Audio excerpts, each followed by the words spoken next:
నమస్తే, నా ఛానల్ పేరు ఉమారామ వ్లాగ్స్. నేను ఇవాళ చేయబోతున్న రెసిపీ నిప్పట్లు. దీనికోసం ముందుగా ఒక 5 పచ్చిమిరపకాయలు, కొంచెం కొత్తిమీర, కరివేపాకును తీసి పక్కన ప్లేట్లో పెట్టుకోండి. తర్వాత ఒక ప్యాన్ పెట్టుకొని ఇందులో ఒక చిన్న కప్పు పల్లీలను ఫ్రై చేసి అదే కప్పుతోనే పుట్నాలను కూడా తీసుకొని ఈ రెండు కలిపి మిక్సీ జార్లోకి వేసి పౌడర్ చేసి పక్కన పెట్టుకోండి. తర్వాత అదే మిక్సీ జార్లోనే ముందుగా చూపించిన పచ్చిమిరపకాయలు, కరివేపాకు, కొత్తిమీరను కూడా వేసి కచ్చాపచ్చాగా మిక్సీ చేసి ఇది కూడా పక్కన పెట్టుకోండి. తర్వాత ఒక బౌల్ని తీసుకొని ఇందులో ముందుగా పల్లీలు, పుట్నాల పౌడర్ని కూడా వేసి అలాగే 2 గ్లాసుల బియ్యం పిండిని కూడా ఇందులోనే యాడ్ చేయండి. తర్వాత 1 కప్పు మైదాని తీసుకుంటున్నాను.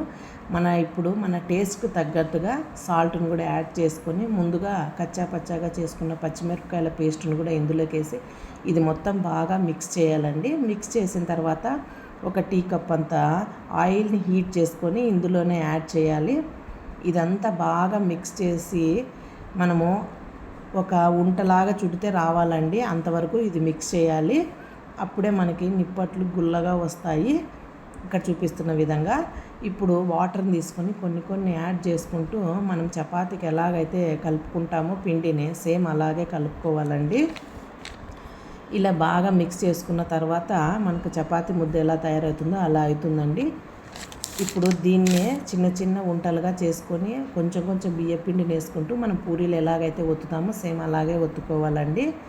ఇలా మొత్తం అన్ని నిప్పట్లు చేసుకున్న తర్వాత పక్కన ఒక కడాయిని పెట్టుకొని ఆయిల్ హీట్ చేసి పెట్టుకోండాలండి. ఇప్పుడు పూరీలు ఎలాగైతే ఫ్రై చేస్తామో సేమ్ అలాగే ఇవి గోల్డెన్ కలర్ వచ్చే వరకు ఈ నిప్పట్లని ఫ్రై చేయడం అంతేనండి. ఇలాంటి స్నాక్స్ ఈవినింగ్ టైం చాలా బాగుంటాయండి. ఇలాంటి మరిన్ని రెసిపీస్ కావాలంటే మన ఛానల్లో కమెంట్ చేయండి. వీడియోస్ చూస్తున్నారు కానీ ఎవరు లైక్ చేయటం లేదు, షేర్ చేయటం లేదు, సబ్స్క్రైబ్ చేయటం లేదు. ప్లీజ్ సబ్స్క్రైబ్ చేయండి. ఇక్కడ చూపిస్తున్న విధంగా సబ్స్క్రైబ్ చేయండి. అలాగే వ్లాగ్కి లైక్ చేయండి. తర్వాత బెల్ ఐకాన్ని క్లిక్ చేయండి. అలాగే కింద ఆల్ అనే